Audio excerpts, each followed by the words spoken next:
So magandang umaga mga kabay. So meron po akong estimate ngayon mga kabay. Ito heat gun. Ayan. Still 670 po ang model nito mga kabay. Ayan. Bali ang problema niya mga kabay, umaandar siya mga kabay. Ayan po. Umaandar siya. Ayan. Diba nagbabaga po? Ayan. Nagbabaga siya. Ayan.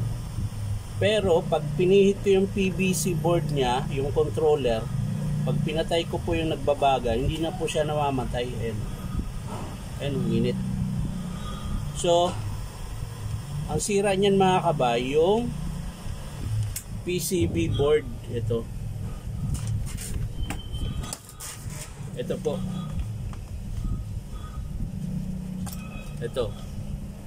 Ito po ang sira niyan mga kabay. Meron po siyang piyesa na nasunog. Ayan. Ito po. Maliit na maliit. Ayan. Yun nga lang, meron pa siyang isa nakatabi. Ayun o. Ang init. Ayan. So ang mangyayari niyan mga kabay, papalitan po natin to,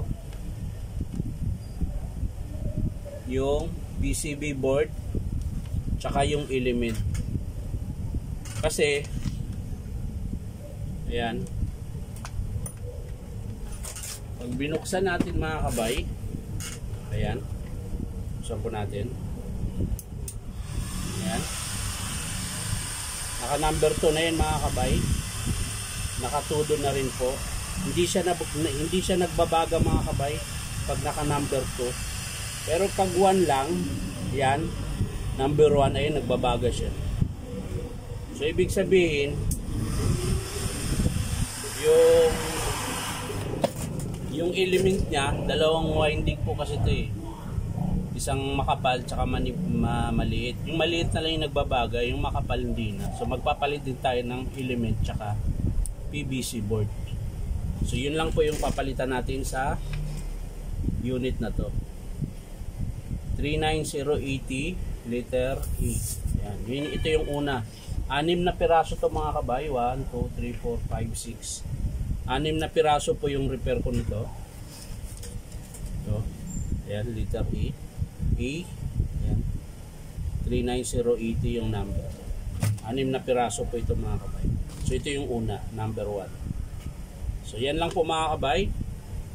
Kung sakaling i-approve ng customer to mga kabay, papakita ko rin sa inyo kung paano ikabit yung PCB board tsaka yung element.